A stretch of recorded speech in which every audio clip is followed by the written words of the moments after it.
मैं अपने पिता का इकलौता बेटा था। पिता ने हमेशा मेरी हर ज़रूरत को पूरा किया, लेकिन कभी भी हराम का पैसा नहीं कमाया। हमेशा कम ही खुश रहे।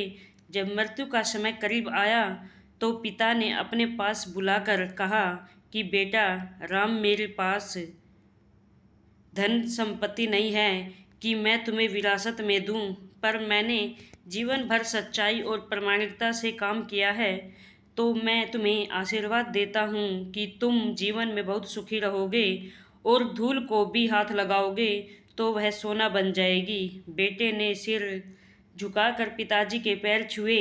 पिताजी ने सिर पर हाथ रखकर आशीर्वाद दिया और संतोष से अपने प्राण त्याग कर दिए। अब घर का खर्च बेटे राम को संभालना था। उसने एक छोटी सी ठेला गाड़ी पर अपना व्यापार शुरू किया। धीरे धीरे व्यापार बढ़ने लगा। एक छोटी सी दुकान ले ली। व्यापार और बढ़ा। अब नगर के संपन्न लोगों में उसकी गिनती होने लगी। उसको विश्वास था कि यह सब मेरे पिता के आशीर्वाद का ही फल है, क्योंकि उन्होंने जीवन में दुख उठाया, फिर कभी धैर्य नहीं छोड़ा, श्रद्धा नहीं छोड़ी, प्रामाणिकता नहीं छोड़ी। इसलिए उनकी वाणी में बल था और उनके आशीर्वाद से फलीभूत हुए और मैं सुखी हुआ। उसके मुंह से बार बार यह बात निकलती थी। एक दिन एक मित्र ने पूछा, तुम्हारे पिता में इतना बल था तो स्वयं संपन्न क्यों नहीं हुए, सुखी क्यों नहीं हुए? राम ने कहा, मैं पिता की ताकत की बात नहीं कर रहा हूँ, मैं उनके आशीर्वाद की ताकत की बात कर रहा हूँ। इस प्रकार वह बार बार अपने पिता के आशीर्वाद की बात करता तो लोगों ने उसका नाम ही रख दिया, बाप का आशीर्वाद। राम को इससे बुरा नहीं लगता। वह कहता कि मैं अपने पिता के आशीर्वाद के काबिल निकलूं, यही चाहता हूं। ऐसा करते हुए कई साल बीत गए। वह विदेशों में व्यापार करने लगा।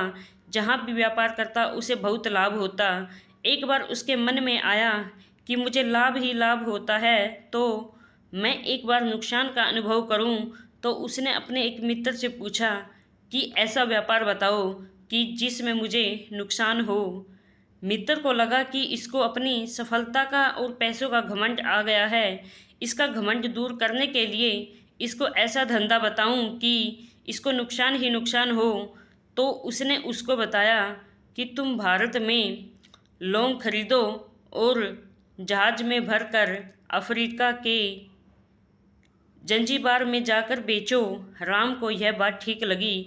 जंजीबार तो लौंग का देश है, वहाँ से लौंग भारत में लाते हैं और यहाँ 10-12 गुना भाव पर बेचते हैं। भारत में खरीद कर जंजीबार में बेचे तो साफ नुकसान सामने दिख रहा है। परंतु राम ने तय किया कि मैं भारत में लोग खरीद कर जंजीबार खुद लेकर जाऊंगा, देखूं कि पिता के आशीर्वाद कितना साथ देते हैं। नुकसान का अनुभव लेने के लिए उसने भारत में लौंग खरीदे और जहाज में भरकर खुद उनके साथ जंजीबार द्वीप पहुंचा। जंजीबार में सुल्तान का राज्य था। राम जहाज से उतर करके और लंबे रेतीले रास्ते पर जा रहा था वहाँ के व्यापारियों से मिलने को। उससे सामने से सुल्तान जैसा व्यक्ति पैदल सिपाहियों के साथ आता हुआ दिखाई दिया। उसने किसी से पूछा कि यह कौन है? उन्होंने कहा, यह सुल्तान है। सुल्तान ने उसको सामने देखकर उसका परिचय पूछा। उसने कहा, मैं भारत का व्यापारी हूँ और यहाँ पर व्यापार करने आया हूँ। सुल्तान ने उसको व्यापारी समझकर उसका आदर किया और उससे बात करने लगा। राम ने देखा कि सुल्तान के साथ सैकड़ों सिपाही हैं, परंतु उनके हाथ में तलवार, बंदूक आदि कुछ भी न होकर बड़ी बड़ी छलनियाँ हैं। उसको आश्चर्य हुआ। उसने विनम्रतापूर्वक पूछा, सुल्तान से पूछा, आपके सैनिक इतनी छलनी लेकर क्यों जा रहे हैं? सुल्तान ने हंसकर कहा, बात यह है कि आज सवेरे मैं समुद्र तट पर घूमने आया था, तब मेरी उंगली में से एक अंगूठी यहाँ कहीं निकल कर गिर गई। अब रेत में अंगूठी कहाँ गिरी पता नहीं, तो इसलिए मैं इन सैनिकों को साथ लेकर आया हूँ। यह रेत छान कर मेरी अंगूठी उसमें तलाश करेंगे। राम ने कहा, अंगूठी बहुत महंगी होगी। सुल्तान ने कहा, नहीं, उससे बहुत अधिक कीमत वाली अनगिनत अंगूठी मेरे पास है, पर वह अंगूठी एक फ़कीर का आशीर्वाद है। मैं मानता हूँ कि मेरी सल्तनत इतनी मजबूत और सुखी उस फ़कीर के आशीर्वाद से है, इसलिए मेरे मन में उस अंगूठी का मूल्य सल्तनत से भी ज़्यादा है। इतना कहकर के सुल्तान ने फिर पूछा, बोलो सेठ, इस बार आप क्या माल लेकर आए हो? राम ने कहा कि लौंग। सुल्तान के आश्चर्य का ठिकाना नहीं रहा। यह तो लौंग का ही देश है सेठ, यहाँ लौंग बेचने आए हो? किसने आपको ऐसी सलाह दी? जरूर वह कोई आपका दुश्मन होगा।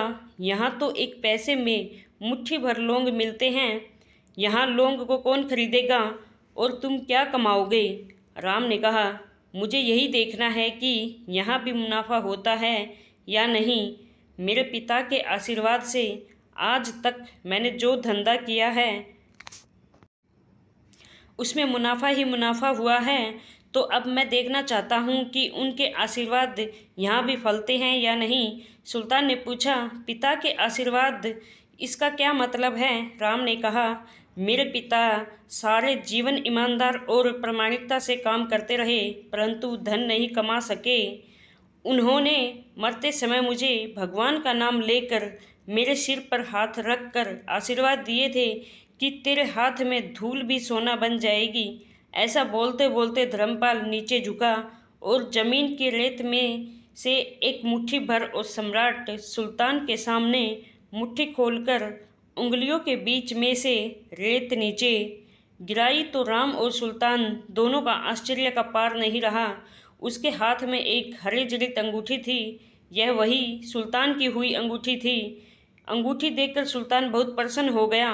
बोला, वाह खुदा, आपकी करामात का पार नहीं।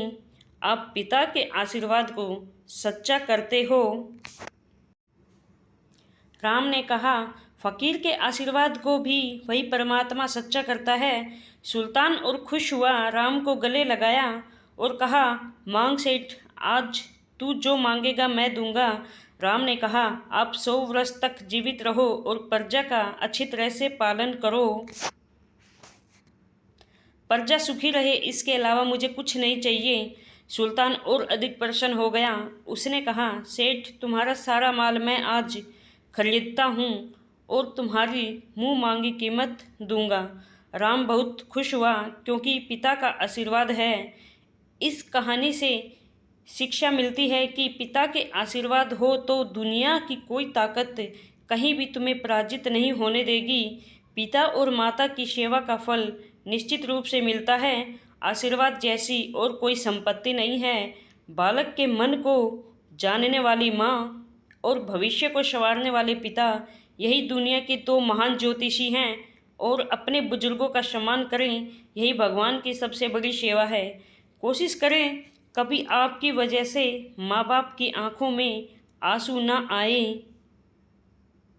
दोस्तों, ऐसी ही कहानियाँ सुनने के लिए मेरे YouTube चैनल कहानियों को भी सब्सक्राइब कर लें।